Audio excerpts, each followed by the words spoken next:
The Hidden Psychology of Alignment, a Jungian guide to synchronicity and authentic power. Introduction: The Puzzle Piece Day. Have you ever had a day that clicked like puzzle pieces? You left 5 minutes late, which meant you skipped a traffic jam, which meant you arrived just as someone walked out, and that person became important. It felt like a nudge, gentle, precise, almost mischievous. We have a name for moments like that, or synchronicity. But here's what most people miss. Synchronicity isn't just cosmic luck. It's a psychological phenomenon that reveals something profound about the relationship between your inner world and external reality. I'm going to take you on a journey through 4 interconnected aspects of what Carl Jung called the meaningful arrangement of chance. We'll explore synchronicity itself, the quiet power that emerges when you're aligned, how to spot the hidden resentment that blocks this alignment, and finally, how intuitive introverts can harness these principles to create extraordinary outcomes. This isn't mysticism wrapped in psychology. This is psychology that acknowledges the mysterious.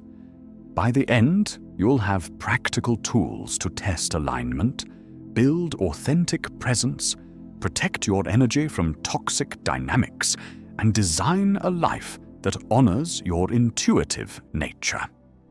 Breathe. Stop forcing. Start noticing.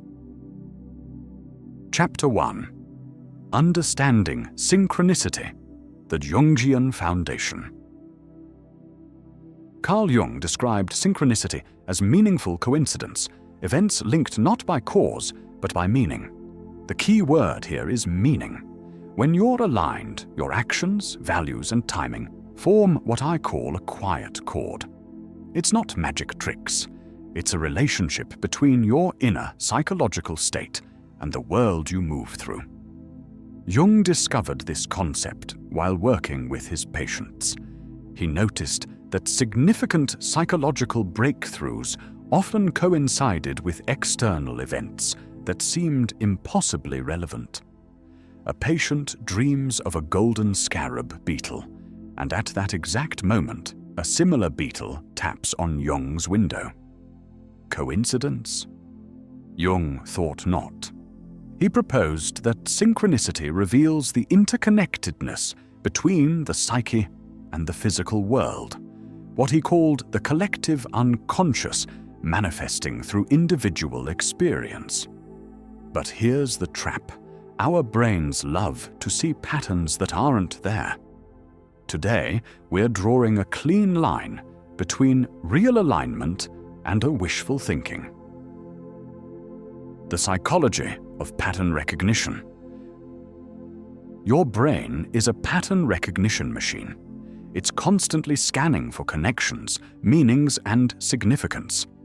This is why you can see faces in clouds or hear your name in background noise.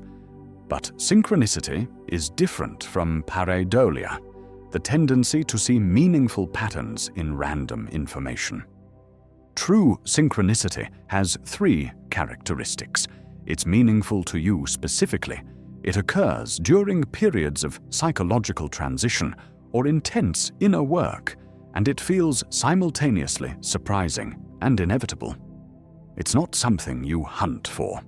It finds you when your conscious and unconscious minds are in dialogue. Jung believed that synchronicities increase when we're individuating, becoming more authentically ourselves. The external world begins to mirror our internal psychological development. This is why synchronicity often clusters around major life transitions, creative breakthroughs, or moments of deep personal insight. Chapter 2. The 10 Signs of Authentic Alignment. Now, let's get practical. How do you distinguish between real alignment and wishful thinking? I've identified 10 reliable signs that you can actually test. Each comes with a micro-experiment you can run this week. Sign 1. The friction drop. You stop white-knuckling simple tasks. Emails get answered without nudging. The thing you kept rescheduling suddenly happens naturally. Microtest. For 72 hours, do not send second follow-ups. If you're truly aligned, 2 of 3 loose ends will move without you pushing. If nothing moves, you may be forcing outcomes rather than allowing them. Sign 2. Converging clues. Different sources echo the same idea. A book, podcast, random conversation, all unprompted. This isn't confirmation bias because you're not actively seeking these connections. Microtest. Write the theme in your notes. If 3 independent echoes show within a week, mark it as significant. But if you're hunting for them, it doesn't count. You'll feel tense, not surprised. Sign 3. Pace match.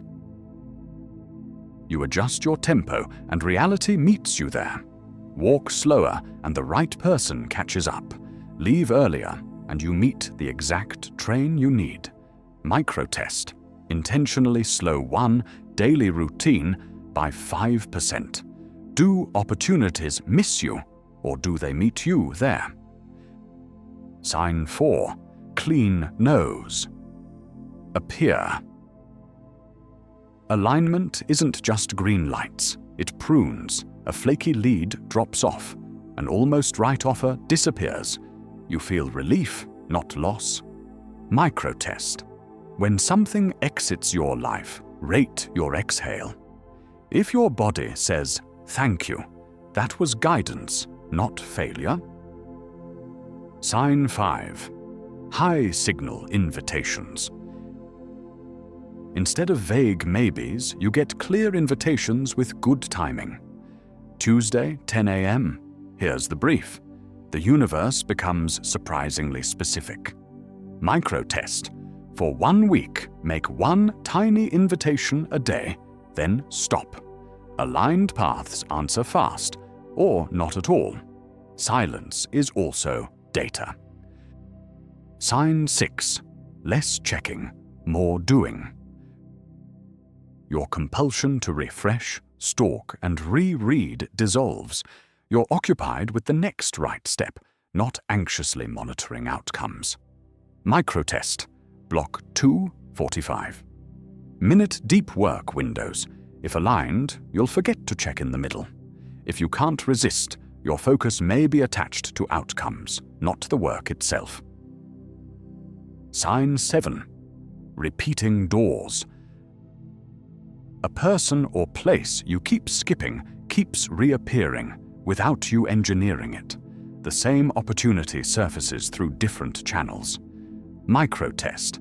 If the door shows 3 times via different routes, walk through once. If you still need to force it open, it wasn't your door. Sign 8. Peace that doesn't depend. You feel grounded before the good news arrives, not because it did. The result adds joy, not oxygen to your emotional system. Microtest. Rate your peace each morning from 1 to 10 before you look at your phone. A rising baseline indicates alignment. Peace that whiplashes with external events indicates projection. Sign 9. Tiny risks pay immediately. You stretch 1 inch, send a message, make an ask, submit something, and get a proportionate response. Not jackpot miracles, but appropriate returns on authentic effort. Microtest. 1 brave ask per day for 5 days. Track response quality, clarity, speed, tone, rather than just yes or no outcomes. Sign 10. The unmistakable click. You've known the opposite, pushing, begging, scrambling. Alignment feels like a seatbelt clicking home, secure, simple, quiet. Microtest. After experiencing a click, observe if 3 other areas lighten in the next 48 hours. Sleep, appetite, or clarity of speech. True alignment radiates, projection isolates. Detachment versus avoidance. Before we move forward, let's address a crucial distinction.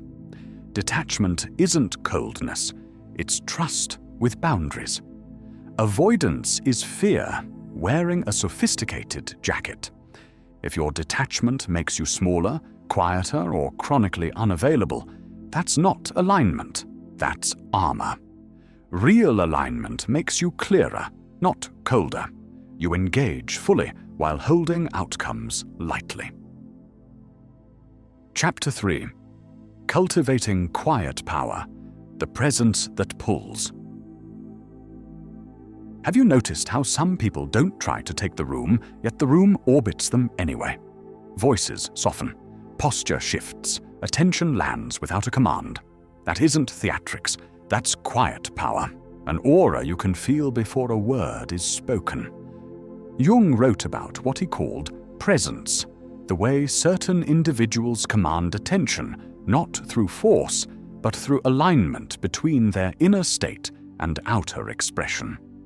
This isn't charisma, which often feels performative. This is congruence, which feels magnetic.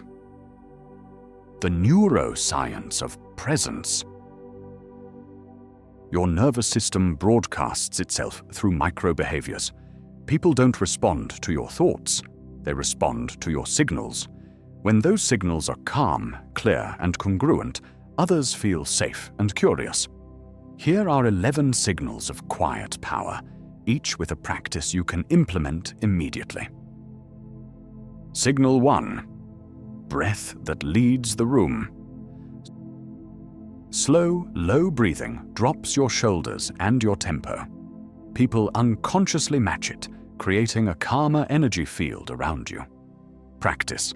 In through the nose for 4 counts, pause for 2, out for 6.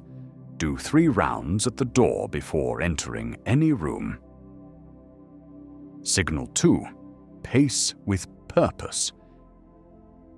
You don't rush. Your movements look edited, not jittery. Every gesture carries intentionality. Practice. Walk 5% slower than usual for 1 hallway length. Place objects down rather than dropping them. Film yourself once. You'll see the difference instantly. Signal 3. The first sentence is clean. No apology, no filler. You start with a crisp line that frames the moment and sets the energy. Practice. Prepare 1 opener per context. Good to meet you. Tell me where you're at with this project. Or 2 points, then I'll take questions. Signal 4. Economical gaze. You look to connect, not to check or seek approval. Eye contact lands meaningfully, then releases naturally. Practice. When greeting someone, hold eye contact for 1 comfortable breath. Glance briefly to the side to reduce pressure, then return calmly. Signal 5. Open front, grounded base. Uncrossed arms, weight evenly distributed, chin neutral. Your body language says, I'm here, I'm steady, I'm available. Practice. Imagine a light string tugging your sternum up 1 centimeter. Keep elbows heavy. If seated, plant both feet and unhook your ankles. Signal 6. Voice like a soft bell. Lower volume than the room expects. Clear diction, slower cadence. People lean in to catch your words rather than having them pushed at them. Practice. Read 1 paragraph aloud each day, slower than feels natural, ending sentences on a down tone rather than an uncertain up question. Signal 7. Boundaries without drama. You say no without elaborate justification or emotional charge. Practice. Thanks for thinking of me. I'm a no to this, and I wish you well with it. Then stop talking. Let the silence carry your clarity. Signal 8. Selective smiling. Warmth appears when it matters, not as a constant mask or people-pleasing strategy. Practice. Hold a neutral expression while listening. Smile when you reflect their key point. I hear you saying the timeline is the real challenge here. Signal 9. Attentional gravity. You give complete attention to one person at a time. Others drift closer to this rare experience of being truly seen. Practice. Phone down, shoulders square to the speaker, micro-summarize. So, the bottleneck is approval, not resources, correct? Signal 10. Minimal self-correction. You don't over-explain or endlessly backtrack. If you misspeak, you repair once cleanly and continue. Practice. Correction. Next Thursday, not Tuesday. Full stop. Move forward. Signal 11. The leave behind. After you go, the room has a sentence they keep repeating because you left them with crystallized clarity. Practice. Decide one line you want remembered. Deliver it near the end, slower than your usual pace. The simplest plan we can actually repeat will win. The shadow side of power. Jung emphasized that every psychological strength has a shadow. The shadow of quiet power includes peacocking, loud outfits, loud takes. That's theater, not gravity. Freeze mode, calling anxiety mysterious presence. If your body is shut down, that's not calm, that's collapse. Boundary cosplay, saying no with contempt rather than clarity. Quiet power is clean, not cutting. True presence emerges from nervous system regulation, not performance. It's the external manifestation of internal alignment. Chapter 4. Recognizing hidden resentment, the poison that blocks alignment. They laugh at your joke, then twist the punchline. They praise you, then add a sting. You leave the conversation drained, confused, and a little smaller. That's not overthinking. That might be hidden resentment, the quiet poison that erodes trust long before an argument ever starts. Jung understood that unexpressed shadow material often manifests as passive aggression and contempt. When people can't acknowledge their own feelings of inadequacy or envy, they unconsciously sabotage others through microaggressions. The Gottman research on contempt. Dr. John Gottman's research identified contempt as the most destructive pattern in relationships and a top predictor of breakups. Contempt is the feeling of superiority that leaks through eye rolls, mockery, and subtle put-downs. If you sense contempt in a relationship, treat it as urgent psychological data, not a vibe to dismiss. Here are 8 micro-signs to watch for. Sign 1. The backhanded compliment. Wow, you did great for someone with your experience. Praise wrapped around a put-down signals a status play. Your response. Thanks. Drop the qualifier. Are you giving a compliment or feedback? Boundary if repeated. I'm happy to hear feedback directly, not in disguised form. Sign 2. The one-upper. You share a win. They instantly outdo it or change the topic to their triumph. Chronic one-upping shifts relationships from mutual to competitive. Your response: I'll celebrate you in a second. Stay with my news for a moment. Distance adjustment. Share fewer vulnerable wins, move them from inner circle to acquaintance. Sign 3. The micro-expression. Tell. A fast eye roll or unilateral lip corner raise, the classic contempt marker, flashes and vanishes. Don't obsess over single moments, but note patterns. Your response: I saw a face just there. Did I miss something? Name it lightly. Give them a chance to repair. Sign 4. Faint praise, fast critique. Your big effort gets vague. Nice, but the tiniest slip earns immediate detailed analysis. The reinforcement schedule reveals their true investment in you. Your response: specific feedback helps me grow. Specific appreciation helps me stay. Can you be concrete on both?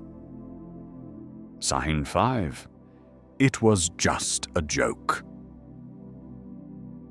They poke your values, then retreat into playful irony when you object.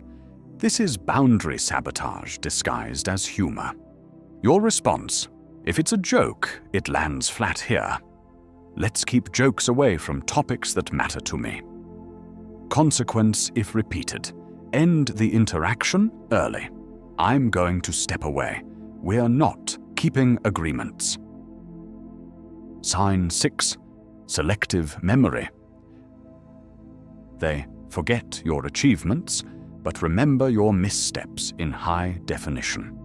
Your response: move to documentation. We agreed on A and B. Here are the notes. Are you still aligned? Distance adjustment. Stop seeking recognition here. Root those needs elsewhere. Sign 7. Help that hurts. They volunteer assistance, then create extra work, miss deadlines, or correct you publicly. This is sabotage wearing the mask of support. Your response: I appreciate offers. This time I'm handling it end to end. If they insist: thanks. If you want in, here's the scope and deadline. Still interested? Contempt collapses when accountability appears. Sign 8. Reality revision. You share an experience. They repeatedly insist you're too sensitive, attempting to rewrite your reality. This is gaslighting in its milder forms. Your response: we can disagree about intent. We can't disagree about my experience. Here's what needs to change. Repair versus exit. Repair becomes possible when someone owns their behavior, apologizes without sales pitches, and changes actions, not just tone. Exit becomes wise when contempt, criticism, defensiveness, and stonewalling form the dominant pattern. What Gottman calls the 4 horsemen of relationship destruction. Remember, patterns matter more than apologies. Watch what people do consistently, not what they say occasionally. Chapter 5. The Intuitive Introvert Advantage. Designing for your nature. Jung himself was an introvert who understood the unique challenges and advantages of this temperament. Introversion isn't shyness, it's how you recharge. Intuition isn't magic, it's pattern recognition that fires faster than conscious reasoning. When you design your life around these truths, you stop apologizing for who you are and start producing work that matters. Now here are 12 strategic moves for intuitive introverts. Move 1. The energy budget. Morning represents your clearest signal. Spend it on creation, not reaction. Practice. Before touching your phone, write 3 lines. Create, support, admin. Put 1 task under each. Execute, create first. 45 to 90 minutes of protected time. Move 2. Sacred deep work. You need a protected tunnel where the world cannot interrupt your flow state. Practice. Calendar title: Deep Work, Ship X. All notifications off. Tabs closed. Timer set for 90 minutes. Deliver a visible artifact. Document, presentation, email draft, code, outline. Move 3. Headline. First, communication. You think in systems, others need headlines. Lead with conclusions, then provide supporting evidence. Template. Headline. Decision. Because. 2 key reasons. Next. 1 specific action. Use this structure in emails and meetings. Move 4. Default to asynchronous. Real-time conversations drain your battery. Asynchronous communication lets your clarity shine. Practice. Offer this default. Send me context and constraints. I'll reply by 3 p.m. with options A and B. Escalate to calls only when truly blocked. Move 5. Social batching. Scattered meetings create constant energy leaks. Batch people time intentionally. Practice. Designate 2 office hour windows per week for calls and messages. Outside those windows, you're in building mode. Move 6. Tiny bets strategy. You don't need perfect foresight. You need small experiments that provide quick learning. Practice. For any significant decision, define the $5 version you can test in 48 hours. Log. Hypothesis, action, result, next bet. Move 7. Pattern harvest. Your brain notices threads others miss. Capture these insights systematically. Practice. Weekly pattern page with 3 bullets. What kept appearing? Logically, what surprised me? Logically, what will I change next week? Move 8. 1 brave ask daily. Quiet can become invisible in noisy environments. Make your value visible through small, consistent outreach. Practice. Daily 2-minute communication. Ask for feedback. Request a warm introduction. Propose a small collaboration or make a direct ask. Script it, send it, done. Move 9.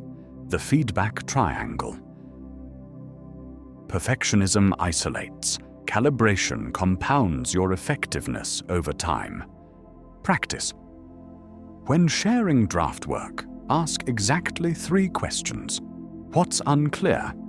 Logically, what's risky? What would make this 20% better? Move 10. Environmental design. Your nervous system is your primary instrument. Tune your physical environment for optimal performance. Practice.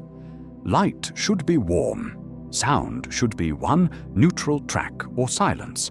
Visuals should be minimal. 1 screen maximum. Place a plant or single meaningful object in your line of sight for micro resets. Move 11. Anti-rumination stack. Analysis paralysis wastes your mental energy. Use this protocol to break thinking loops. 10-minute practice. 3 minutes brain dump everything onto paper. 3 minutes sort into do, defer, or drop categories. 3 minutes execute the first small task. 1 minute breathe. Inhale for 4, hold for 2, exhale for 6. Move 12. Recovery protocol. Output without recovery creates psychological debt that compounds over time. Non-negotiables. 30-minute daily walk, 7 to 8 hour sleep window, 10 quiet minutes after work with 0 information inputs. Calendar these like important meetings. The Social Navigation Playbook. Entering rooms. Arrive 2 minutes early. Breathe using the 4-2-6 pattern. Decide your one key sentence to land. During interactions, lead with the headline. Provide support. Drive toward decisions. If conversation drifts, ask, which outcome are we choosing in the next 5 minutes? Exiting gracefully. Summarize the decision and ownership. I'll deliver a 1-page summary by 4 p.m. Common pitfalls and solutions. Over-explaining. You provide context endlessly. Solution, headline first, details only upon request. Calendar drift. Others colonize your mornings. Solution, recurring deep work blocks marked private, not tentative. Silent excellence. You deliver quality work invisibly. Solution, weekly wins plus next steps. Email, 3 bullets, 100 words maximum. Chapter 6. The 7-Day Integration Experiment. Now we integrate everything into a single week-long experiment. This isn't about perfection, it's about data collection and pattern recognition. Daily foundation, 10 minutes each morning. Energy budget, 3 lines before touching your phone. Create, support, admin. Deep work block, 1 90-minute protected session for shipping something tangible. Brave ask, 1 2-minute outreach that stretches you slightly. Synchronicity log, note what moved without force. Any meaningful echoes, your peace baseline before checking messages. Field tasks, 1 per day. Day 1. Practice the friction drop. Stop all second follow-ups for 72 hours. Ship 1 meaningful artifact by noon. Day 2. Test pace match. Slow 1 routine by 5%. Convert a meeting to async using headline-first communication. Day 3. Implement social batching. Move all calls to designated office hours. Run the anti-rumination stack at 3 p.m. Day 4. Practice clean boundaries. Decline 1 request without elaborate justification. Address any backhanded compliments directly. Day 5. Execute tiny bets. Test a $5 version of a bigger idea. Make 1 planned leave behind statement in a group setting. Day 6. Pattern harvest. Complete your weekly pattern page. Distance yourself from 1 person showing contempt signals. Day 7. Integration and decision. Send a wins plus next steps recap to key stakeholders. Decide, repair plan or distance plan for any toxic dynamics. Daily metrics. Rate 1 to 10 each evening. Focus quality. Could you sustain deep work without compulsive checking? Social energy. Do you feel energized or drained after interactions? Shipped value. Did you produce something tangible that moves your goals forward? Alignment signals. How many synchronicity signs appeared naturally? Boundary effectiveness. Did you protect your energy and communicate clearly? Success indicators. Look for these patterns emerging by day 5. Energy stabilizes, less dramatic ups and downs throughout the day. Responses improve. People reply faster and more substantively to your communications. Opportunities surface. relevant connections or possibilities appear without aggressive pursuit. Clarity increases. You know what to do next without excessive analysis. Boundaries feel natural. Saying no becomes easier and less emotionally charged. When things don't work. If nothing synchronistic happens, that's also valuable data. Not this, not now, can be a gentle gift from your unconscious, steering you away from forced outcomes toward more authentic directions. Jung emphasized that individuation, becoming who you truly are, often requires periods of apparent stagnation or even regression. Trust the process, gather data, adjust your approach. Chapter 7. The Deeper Psychology. Why this works. Let's examine the psychological mechanisms that make these practices effective. Jung's concept of synchronicity wasn't mystical. It was grounded in his understanding of how the unconscious mind processes information and influences behavior. The collective unconscious and meaningful coincidence.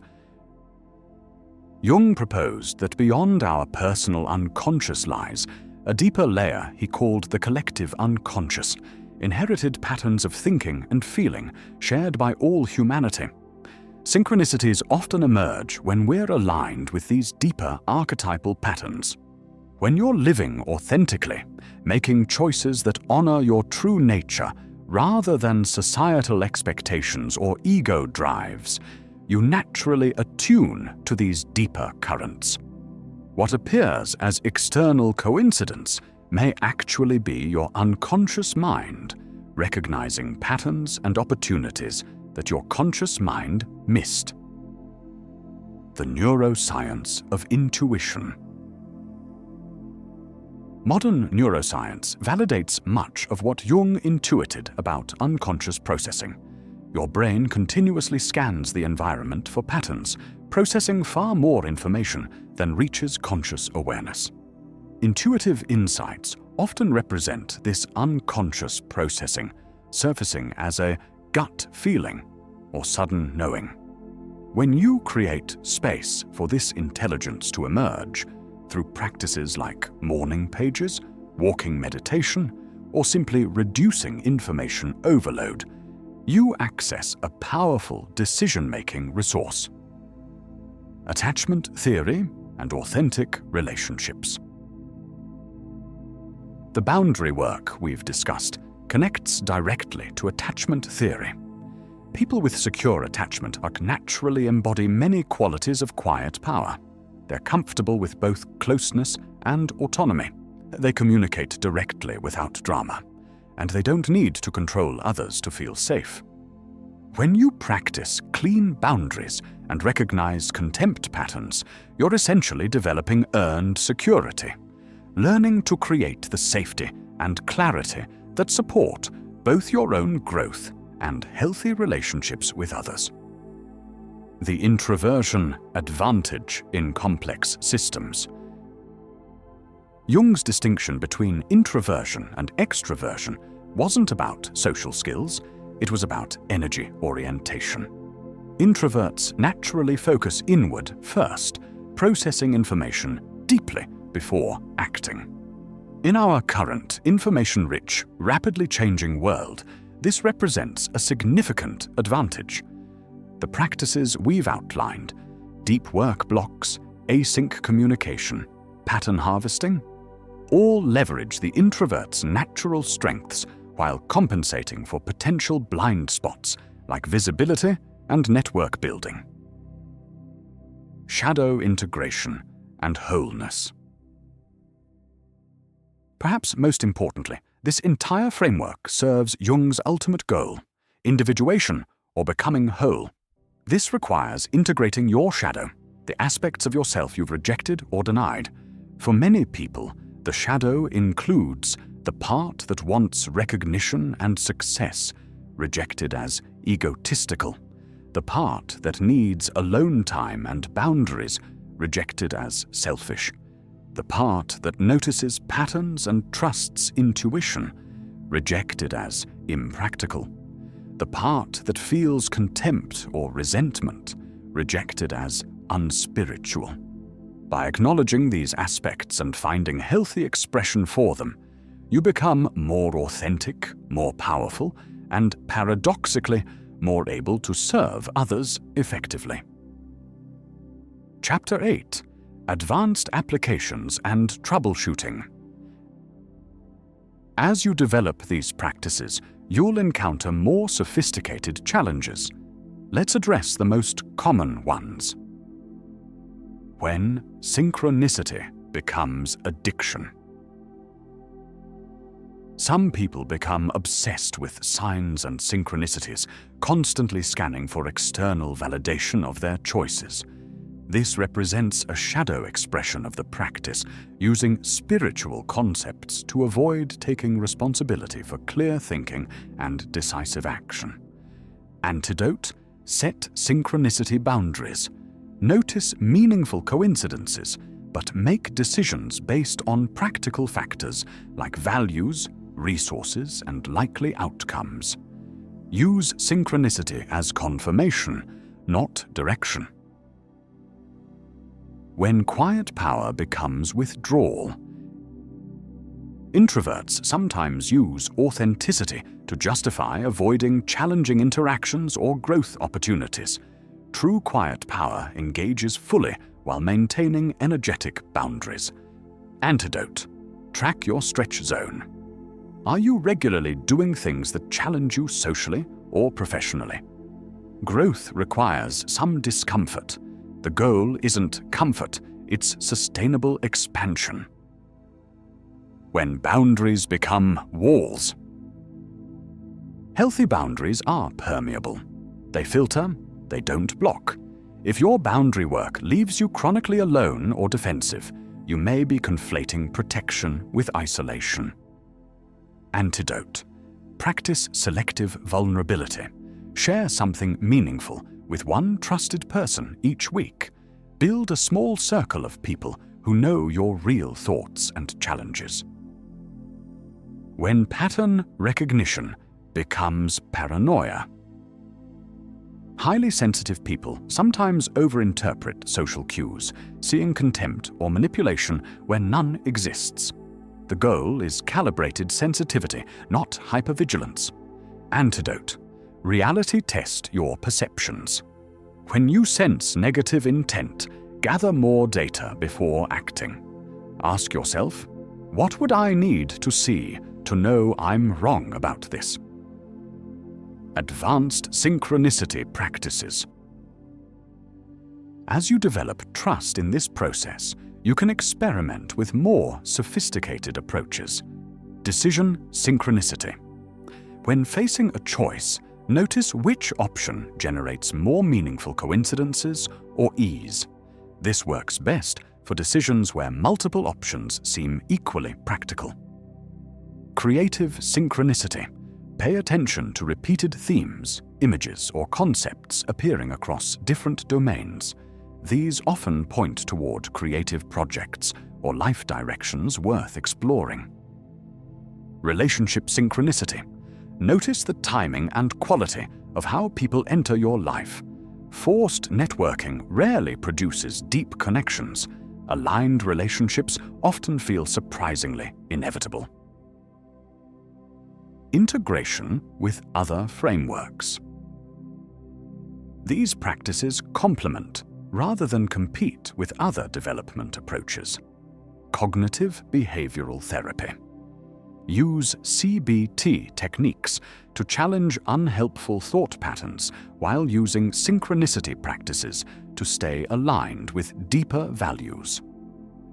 Stoicism. Apply Stoic principles to focus on what you can control while using Jung's framework to navigate uncertainty and meaning-making. Mindfulness. Use meditation and present moment awareness as the foundation that makes pattern recognition and intuitive insights possible. Systems thinking. Apply these individual practices within larger organizational or family systems, recognizing that alignment often requires addressing multiple levels simultaneously. Conclusion: the quiet revolution. We live in a culture that celebrates force, speed, and constant optimization. But Jung understood something profound. The most transformative changes happen quietly, from the inside out, when we align with our deeper nature rather than fight against it. This isn't about becoming passive or mystical.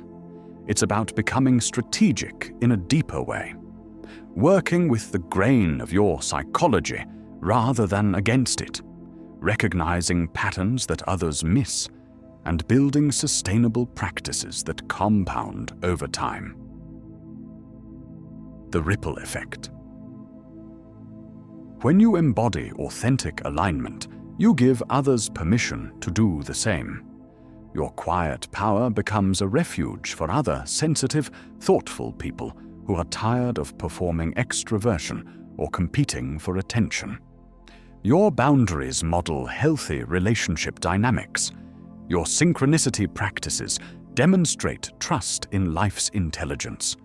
Your introvert-friendly systems show that deep work and meaningful contribution don't require constant networking or self-promotion.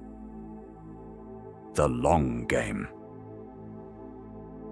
Jung spent his entire career studying individuation, the lifelong process of becoming who you truly are. This isn't a 30-day transformation program.